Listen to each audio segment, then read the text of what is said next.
Isinailalim na po sa state of calamity ang buong lalawigan ng Nueva Ecija dahil pa rin yan sa lupit ng Bagyong Lando. Sa bayan po ng Hain, sa pilitang pinalika sa mga residente kasi po naging lampas tao na ang baha. Mula sa Hain sa Nueva Ecija, nakatutok live si Jay Sabalde. Jay. Mike, pasado alas 6 nga kanina nang itinigil ng mga police rescuers ang kanilang forced evacuation na sinagawa dito sa Barangay Poblacion. Pahirapan pasukin ang bahaging ito ng Barangay Poblacion dito sa bayan ng Hain, Nueva Ecija. Lampas tao na ang baha. Ang mga unang palapag ng mga bahay lubog na.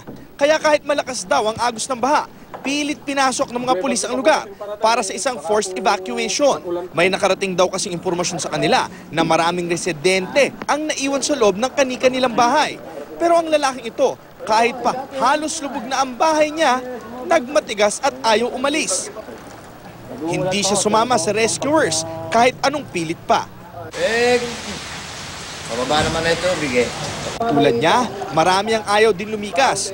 Ang matandang lalaking ito, ayaw sanang lumikas, pero napilitan na sumama sa mga rescuer. Akala ko hindi abutin ng kung yung first floor, inaabot pala eh. Patuloy ang rescue operation sa lugar kahit karamihan ay mas gusto raw manatili sa loob ng bahay nila. Patindi ang iniwang pinsala ni Lando sa buong Nueva Ecija. Pagpasok sa Gapan, Nueva Ecija, lubog sa baha ang karamihang kalsada. Ang halos lahat ng mga residente, iniwang biktima ni Lando.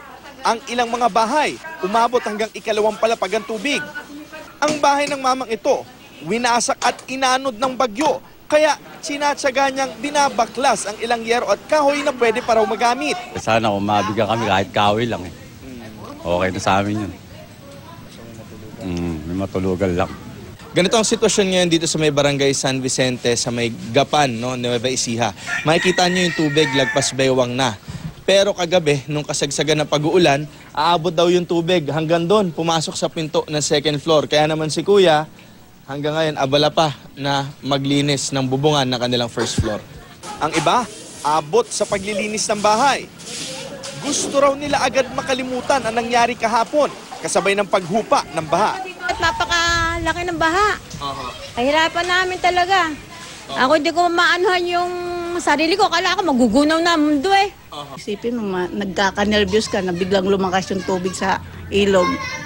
Sa kasagsagan ng bagyo, umabot sa 3,573 katao o halos 300 pamilya rin ang nagpansamantalang lumikas sa 10 evacuation areas. Basta po, humihingi kami ng tulong sa nila. Tulungan kami.